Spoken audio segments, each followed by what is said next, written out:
What's up, YouTube? A little more energy. Shout out to Mac Plays Banjo. He's another YouTube content creator who makes banjo focused content and a hell of a banjo player. And I was watching one of his videos the other day and got a wild hair on my ass and commented and stated that he was welcome to critique my content as a fledgling banjo player. And I just kind of sent that comment out into the ether. I wasn't expecting a response, but lo and behold, I was sitting down and having my coffee this morning and saw my own video featured on his channel. It definitely took me by surprise. I wasn't expecting a response, let alone an actual video about my stuff, so it was pretty cool. I'm blushing. So yeah, he reviewed some footage of me playing. He had a lot of good advice regarding continuing to practice with the metronome, my right hand posture. In some of those earlier videos, you'll notice my index finger sticking straight out, which he caught on to right away. It made me laugh. I noticed also and knew it was going to be an issue. I've since gotten better about that, by the way. I actually switched books from that Ignoramus book in the first two videos to You Can Teach Yourself Banjo by Janet Davis. I much prefer it. And yeah, that came at the request of my instructor. I think I've mentioned in subsequent videos, but I'm taking professional lessons now from an individual named Adams Collins, who's a professional banjo player in my area. I don't have any of his socials information, so I don't know that I'll link anything in the description. But he plays for a band called Arkansas. You can look them up and you'll find him there. Anyway, heck of a guy. I've only had 2 lessons with him, but he's a really chill dude, and I'm enjoying them so far. And I'm also really enjoying the Janet Davis book. I think I prefer it to the Ignoramus one. I like seeing all of the tablature written out. The Ignoramus book just shows the tabs for like the melody, and then it has like suggestions on how you could play it by incorporating different rolls, licks, etc. But for me personally, as someone who's just starting, I would rather see the tabs written out to know, like if I'm not sure of like what note goes here, it's hard to discern that with the Ignoramus book, whereas with Janet Davis is you could just look at the tablature, it's right there, you know what you're supposed to be playing, you know what I mean? Anyway, back to Mac. So yeah, good advice on right hand posture, listening to the recordings of the songs I'm playing. Definitely, I haven't been doing that at all, and I will absolutely start to do that. I think that's definitely helpful for just understanding, like, sometimes they'll play with like an unexpected like lope to the song, or I don't know, it could be played a million different ways, and so I'm definitely guilty of playing them all very like the exact same, which I think was kind of the intent, but I'll start listening to the songs. That's good advice. Yeah, thank you, Mac. I appreciated the advice, kind advice, good criticism, constructive criticism. If you haven't checked out his channel, go check him out. I'll link him down in the description.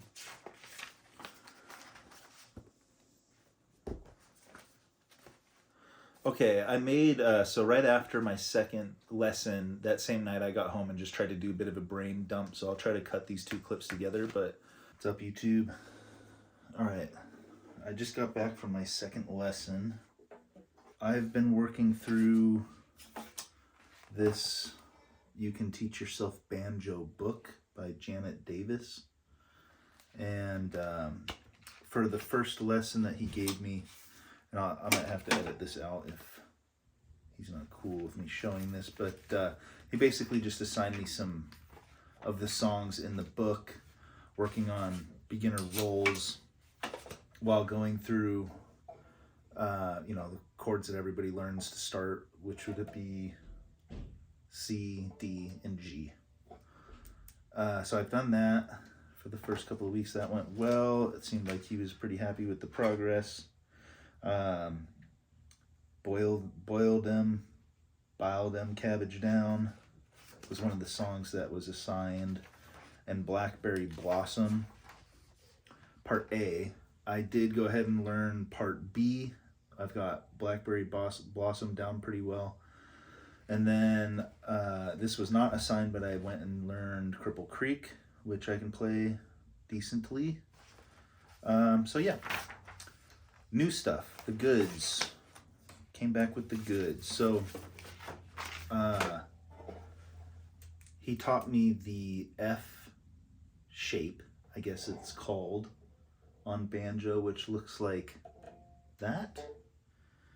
And it gets its name, the shape gets its name being played down here on the first fret, is my understanding.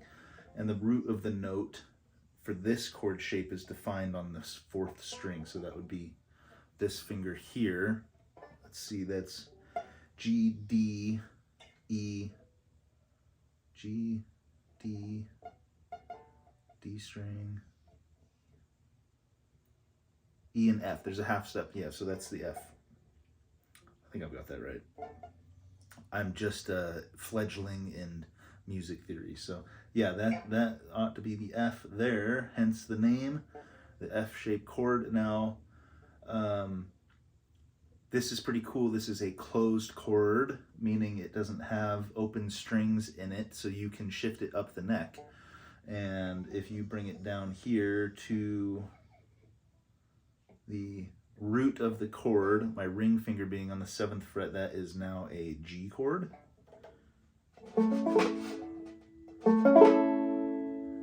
That's pretty cool. So I can play this in place of, not fret, the open tuning that I'm in right now is G. So, and then if you shift that same shape up, so to the 12th fret, that there's a D, and the 10th fret is C. And I don't have this shape down, so the tonality or whatever, I'm having strings that are muted, etc. But just trying to convey the point here. So I want to learn how to play backing banjo as quickly as possible, because my ultimate goal, I think, is to be able to play with other people. He taught me like the boom chuck. So instead of doing a roll, which is how I've been playing like all the chords thus far, the boom chuck is like, let's see if I can do it here.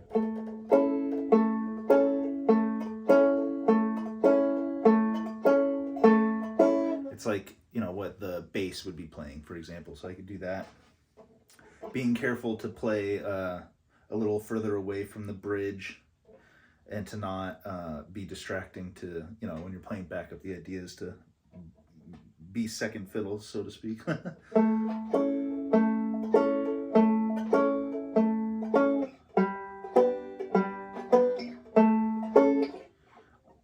It's pretty cool that you can just move that around. I think I said the G was up here earlier. I think it's down here on the 3rd fret. Let's see, I'd be able to figure this out. So D, E, F, whole step is G. So yeah, it's on the root is on the 5th. I don't know what I was saying earlier, but that ought to be a G. So one of the songs that I'm tasked with is doing backup like that for You Are My Sunshine.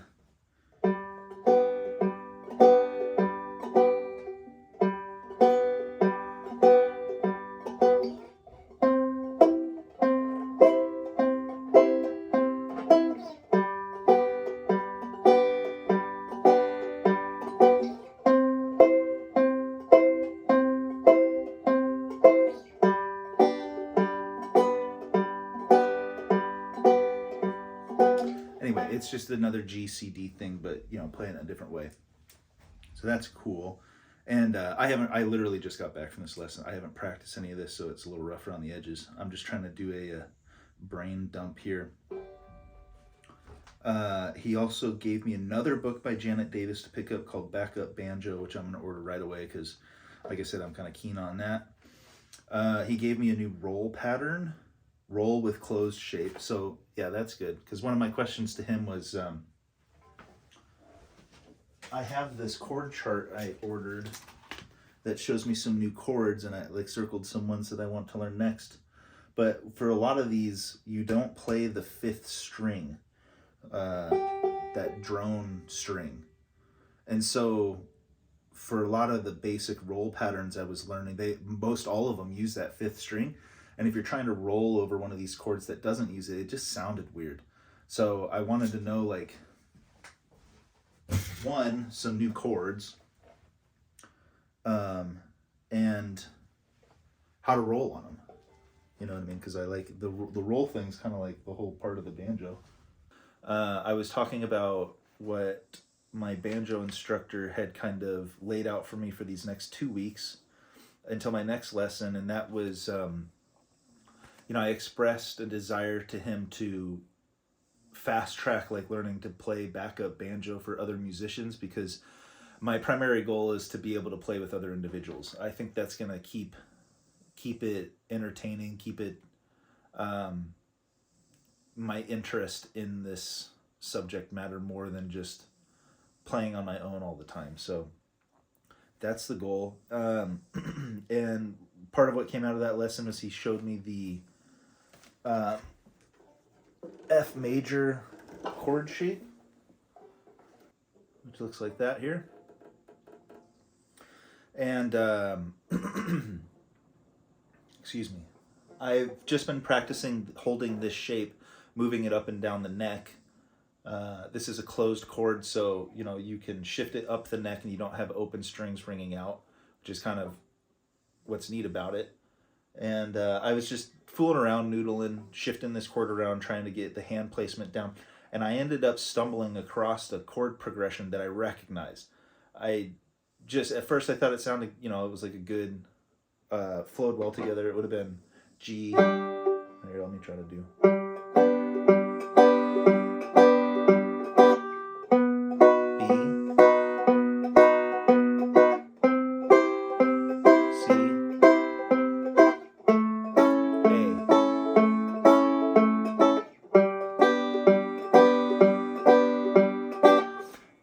Maybe that sticks out to some of you guys, but as I was playing it, I was like, I heard this. I know this is from a song. I couldn't think of it. It took me forever. And then later on in the day, as I was just trying to search for that progression, that GBCA, I stumbled across it. It was Otis Redding's Sitting on the Dock of the Bay. And great song. So anyway, that really motivated me. I would like to learn a banjo cover of that song, both like playing the melody and what would be backup, like just playing the chords, I guess. I did stumble across an individual who had already posted a banjo cover of this song. It's audio only, no video. The video is like 11 years old, and I commented on it requesting tabs, and he actually replied. I was shook. I've sent him an email. I'm hoping to hear back with the tabs for the melody, because I'd very much like to learn it. But since he hasn't gotten back to me, I've started trying to transcribe it, which I've never done, by the way, and I'm terrible at it, and it's taking me forever. But I've got like the first verse, I think, down. I'll link the video I'm referring to, and then if any of you who are more skilled than I want to give a crack at transcribing it and feel like sending it to me, that would be awesome. I'm most interested in learning the like Scrugsified version that he refers to when he goes through it. What I have transcribed is the much more basic. So yeah, I don't know, very cool. I would like to learn that. I think that would be, I think it would surprise my instructor, Adams, if I showed up and told him that story about having stumbled across that chord progression and then learning the song. Would be cool. So yeah, I don't know what I'm going to do in this video. I think what I'll just try to show you guys a little bit of maybe like my practice warm-up, what I've been doing. So in this Janet Davis book, right in the first couple of pages, she teaches you, basic rolls, and has a footnote under them saying utilize these patterns as your warm-up, and I have been doing that. And I kind of started with that, I think, for lesson number 2 with Adams, and he gave me building on that as opposed to just going through the roll. Like I've been playing them over G, C, and D chords, and he showed me the D lick, and so working those licks into these roll practices just keeps it a little bit more interesting. So I'll try to show you what I mean here. So this is the forward roll, and how I was playing it earlier was just going G, C, D, G, C, D over and over.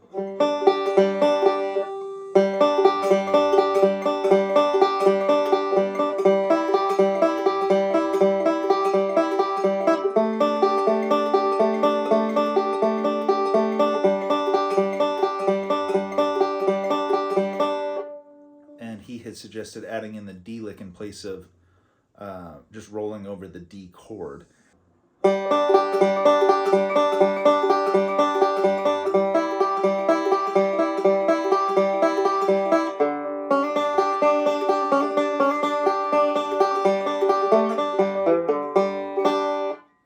And then go straight into the next roll. That's the goal anyway. I want to be able to go through all of these basic roll patterns, incorporating the D lick on time. So like after the D lick, I'd just do a couple of these, and then go straight into the next roll pattern.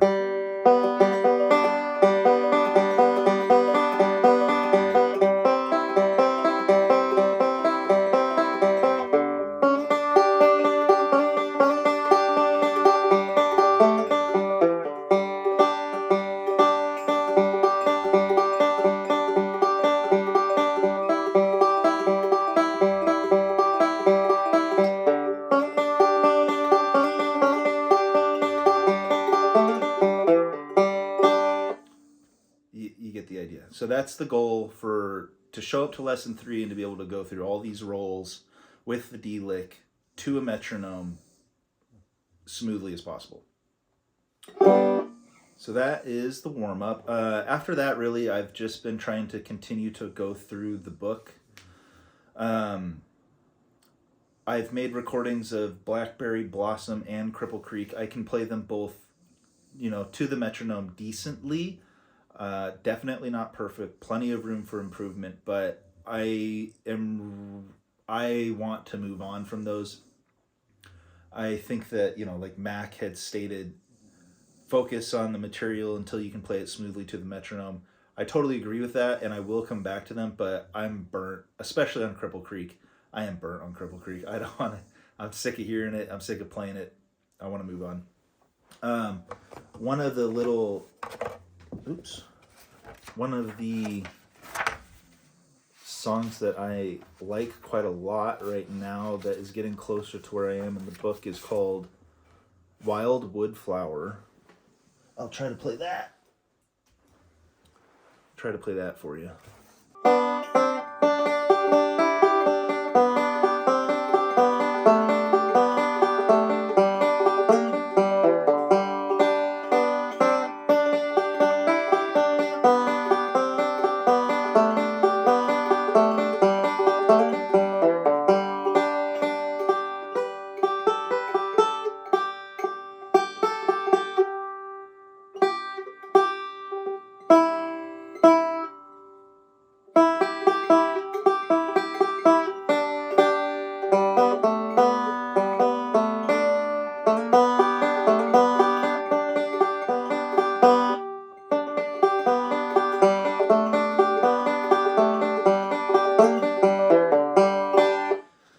Okay, yeah, sorry. I realize in my videos, also having watched them back a couple of times now, I am not good at keeping a pleasant face expression on my face as I'm playing. I'll work on that. Anyway, that's Wildwood Flower. I do like that tune quite a lot. Not perfect yet, still need some more practice, and definitely need to start playing it to the metronome, which I will do, but that's closer to, where I'm at in the book currently, what I'm messing with. Here's this Train 45 that's in here I've been working on. that I like also. This is where they introduced the D lick, I believe, or maybe it's the next one.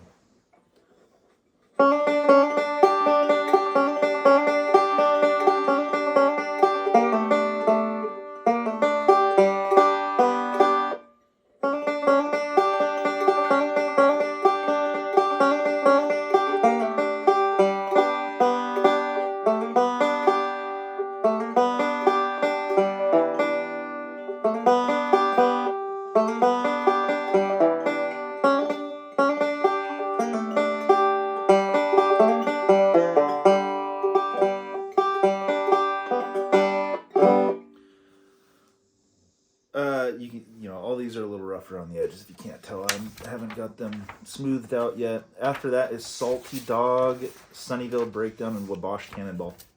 That's kind of what I'm going to focus on between now and the next lesson. And truth be told, if I can get a hold of the tabs for that Otis Redding song, I'm going to transition entirely into learning that. Mostly because that's interesting to me. I don't know if that's like, quote unquote, the most optimal thing to be doing right now in my learning journey, but you kind of got to stick to doing what speaks to you and what you like, otherwise you can get burnt out. Especially, I feel like I'm walking the line, I'm burning myself out. I've been playing quite a lot. Also, to that note, thank you, Mac, to your compliments regarding my progress. And you had mentioned in there, like you thought or you wondered how much of my limited experience on the guitar has transitioned into the banjo. And I'll say definitely a ton, especially with the left hand. Obviously, it's a very comparable instrument, not as much with the right hand. But to anybody else who's watching that maybe feels discouraged, if you're falling into the old trope of comparing yourself, to strangers on the internet, don't do that, by the way.